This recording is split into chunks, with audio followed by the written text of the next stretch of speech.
اللہ الرحمن الرحیم۔ ناظرین السلام علیکم ورحمۃ اللہ وبرکاتہ۔ صفا آن لائن کے خاص پروگرام تفہیم شریعت میں آج میں جس موضوع پہ گفتگو کرنے والا ہوں وہ موضوع انتہائی اہم ہے۔ بہت سے مردوں کے ذہنوں میں بھی یہ بات آتی ہے اور عورتوں کے ذہن میں تو خاص طور پہ یہ بات آتی ہے کہ شریعت نے طلاق کا اختیار مردوں کو کیوں دیا ہے۔ بہت سی جدید تعلیم یافتہ خواتین اس موضوع کو اٹھاتی ہیں اور بطور اعتراض علماء سے پوچھتی بھی ہیں کہ شریعت نے یہ یک طرفہ طلاق کا اختیار مردوں کو کیوں دیا ہے، عورتوں کو کیوں نہیں دیا۔ تو آج ہم اس موضوع پہ تفصیلی گفتگو کریں گے۔ آپ سے گزارش ہے کہ یہ پوری گفتگو سنیں تاکہ طلاق سے متعلق یہ جو ایک اہم ایشو ہے وہ سامنے آ سکے اور اس کی حقیقت کھل سکے۔ ناظرین، طلاق کے بارے میں جہاں بہت سے حقائق ہیں جن سے ہمیں واقف ہونا چاہیے، وہیں بہت سے پروپیگنڈا ہیں جس کا شکار اکثر عورتیں ہوتی ہیں اور بسا اوقات مرد بھی ہوتے ہیں۔ تو آج ہم سنجیدگی کے ساتھ اس موضوع کو سمجھیں گے کہ اس کے پیچھے حقائق کیا ہیں۔ ناظرین، نکاح کیا ہے؟ نکاح ایک انسانی ضرورت ہے۔ اگر ہم کسی اچھے خاندان کا تصور کریں، اچھے معاشرے کے بارے میں سوچیں تو وہ نکاح کے بغیر ممکن نہیں ہے۔ نکاح اسلامی حکم تو ہے ہی، لیکن اگر غور کریں تو یہ ایک انسانی ضرورت ہے، یہ ایک سماجی ضرورت ہے، یہ ایک معاشرتی ضرورت ہے۔ اور جس طرح نکاح ایک ضرورت ہے، اسی طرح نکاح کے ذریعے سے جو رشتہ وجود میں آتا ہے، اس رشتے کو بسا اوقات کبھی کبھی ہزار میں دو چار ایسا موقع بھی آتا ہے کہ اس رشتے کو ختم کرنے کی ضرورت پڑتی ہے۔ تو شریعت نے جہاں دو اجنبی لوگوں کے جڑنے کا طریقہ بتایا ہے نکاح کی شکل میں، وہیں اگر یہ نکاح کی گاڑی آگے چل نہ سکیں، دونوں کے درمیان ساتھ رہنا اور نباہ کرنا ممکن نہ ہو، تو اس کے لیے اس رشتے کو ختم کرنے کا بھی ایک طریقہ رکھا گیا ہے جس کو ہم طلاق کہتے ہیں۔ تو پہلی بات تو یہ ہے کہ جس طرح نکاح ایک ضرورت ہے، اسی طرح طلاق بھی ایک ضرورت ہے۔ شریعت میں طلاق انتہائی ناپسندیدہ چیز ہے۔ حدیث میں باضابطہ اس کے بارے میں صراحت موجود ہے۔ آپ صلی اللہ علیہ وسلم کا ارشاد موجود ہے کہ مباح چیزوں میں سب سے زیادہ ناپسندیدہ چیز اگر کوئی ہے تو وہ طلاق ہے۔ لیکن چونکہ ایک ضرورت ہے، اس لیے ناپسندیدہ چیز کو بھی گوارا کیا جاتا ہے۔ اگر ہمارے جسم میں کوئی پھوڑا نکل آئے اور آپریشن کی ضرورت ہو تو ظاہر سی بات ہے کوئی آپریشن کے لیے تیار نہیں ہوتا، لیکن آپریشن کرانا مجبوری ہے۔ اسی طرح ہم خوبصورت سے خوبصورت گھر بنا لیں، لیکن اگر اس میں ہم باتھ روم کا انتظام نہ کریں تو وہ گھر ہمیشہ ناقص رہے گا، نامکمل رہے گا۔ تو جس طرح بہت سی ضرورتیں ایسی ہوتی ہیں کہ جو ناخوشگوار ہوتی ہیں، ہمیں اچھا نہیں لگتا لیکن مجبوراً کرنا پڑتا ہے، اسی طرح طلاق کا مسئلہ ہے کہ بسا اوقات کبھی کبھی بعض لوگوں کی زندگی میں ایسے حالات آ جاتے ہیں کہ ساتھ رہنے سے بہتر ہوتا ہے کہ اس رشتے کو ختم کر دیا جائے۔ طلاق اسی کا نام ہے۔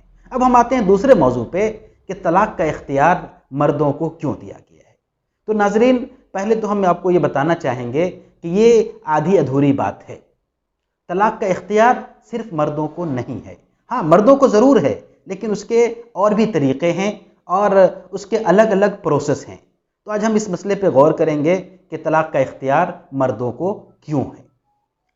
طلاق کا اختیار کن کو ہونا چاہیے؟ ذرا غور کریں کہ ایک نکاح ہوا، دو لوگ ایک ساتھ ایک رشتے میں بندھے۔ جب کوئی سسٹم ہوتا ہے تو ظاہر سی بات ہے اس سسٹم میں جہاں پہ انٹرینس ہوتا ہے، انٹری ہوتی ہے، داخل ہونے کا کوئی راستہ ہوتا ہے، وہیں پہ اس سے نکلنے کا بھی، خروج کا بھی کوئی نہ کوئی راستہ ہونا چاہیے۔